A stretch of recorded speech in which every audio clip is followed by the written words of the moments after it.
नमस्कार दोस्तों, आज के वीडियो में हम बात करने वाले हैं एक ऐसे नेता के बारे में जिसने बिहार की राजनीति ही नहीं पूरे भारत में पिछड़े वर्ग की पहचान, ताकत और आत्मसम्मान दिलाया।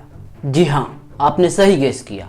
आज हम बात करने वाले हैं श्री लालू प्रसाद यादव जी के बारे में। लेकिन एक सवाल हमेशा उठता है, दलित और पिछड़ों के लिए लालू यादव ने क्या किया? कहानी यहाँ से शुरू होती है। आज से 30-40 साल पहले का बिहार, जहाँ पे दलित होना गरीबी भी, भेदभाव भी और डर भी। दलित समाज का घर गांव के बाहर, स्कूल में सीट पीछे और थाने में भी डर, और समाज में उन्हें कोई आवाज नहीं। सत्ता, नौकरी, प्रशासन, सब पर ऊंची जाति का नियंत्रण था। दलित और पिछड़ों की आवाज जैसे दबा दी गई थी। 1980 से 90 के बीच में लालू यादव ने जो नारा दिया, उससे बिहार का राजनीति सालों के लिए बदल गए। विकास नहीं, सम्मान चाहिए। इसका मतलब है कि पहले समाज में बराबरी जरूरी है, सड़क तो बाद में भी बन जाएगी। उनका फोकस था कि दलित, मुसहर, चमार, धोबी यानी मिलकर पूरे बहुजन समाज डर के साए से बाहर आए। लालू कहते थे, थाना गरीब का है, अमीर का नहीं। पहली बार दलित और गरीबों को थाने में शिकायत करने का हक मिला। लोग कहते हैं लालू ने गरीबों की आजादी दी और अमीरों का मनोवैज्ञानिक बल तोड़ा। दलित समाज पहली बार विधानसभा और प्रशासन में बड़ी संख्या में शामिल हुआ। एमएलए, मंत्री, जिला परिषद। दलित समाज की भागीदारी बढ़ी। लालू ने दलित नेताओं को आगे लाकर उनके सामाजिक अस्तित्व को मजबूत किया। राज्य में ऐसे जातियों के लिए विशेष स्कूल खोले गए जो स्कूल बिल्कुल भी नहीं जाते थे, जैसे मुसहर, चमार, धोबी समुदाय। इन स्कूल में किताबें, यूनिफॉर्म, खाना, गरीब बच्चों के लिए सहायता राशि दी जाती थी।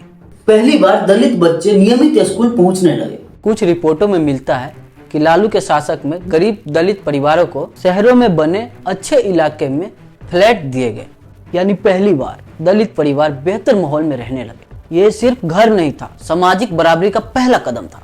उस दौर के लोग बताते हैं कि गांव में पहली बार दलित लड़के साइकिल पर नहीं चढ़ सकते थे। लालू यादव जी ने कहा कि अब कोई किसी को साइकिल चढ़ने से नहीं रोक सकता। दलित का मनोबल बढ़ा और सबसे अहम, ऊंची जाति की सामाजिक दबंगई धीरे धीरे कमजोर होने लगी। लालू के आने के बाद दलित समाज में एक वाक्य बहुत फेमस हुआ, हम भी बोलेंगे। दलित लड़के कॉलेज जाने लगे, सरकारी नौकरी में आरक्षण से अवसर मिले, दलित महिलाएं पंचायतों में सीट जीतने लगी। यानी पहली बार दलित समाज सिर्फ अस्तित्व में नहीं, अपनी पहचान मांग रहा था। आज बिहार में दलित और पिछड़े पिछली पीढ़ियों की तुलना में कहीं ज्यादा शिक्षित है और राजनीतिक रूप से भी मजबूत है। इस जागरूकता की नींव बहुत हद तक 90s में पड़ी। यह बदलाव कागज में नहीं, लोगों के दिल और दिमाग में हुआ। लालू ने पिछड़े समाज को यह एहसास दिलाया, तुम कम नहीं हो, तुम्हारी भी आवाज है, सत्ता में तुम्हारी भी जिम्मेदारी है। जब लालू ने सम्मान की राजनीति को बिहार के दिल में उतार दिया, और यही उनका सबसे बड़ा योगदान माना जाता है, श्री लालू प्रसाद यादव जी का।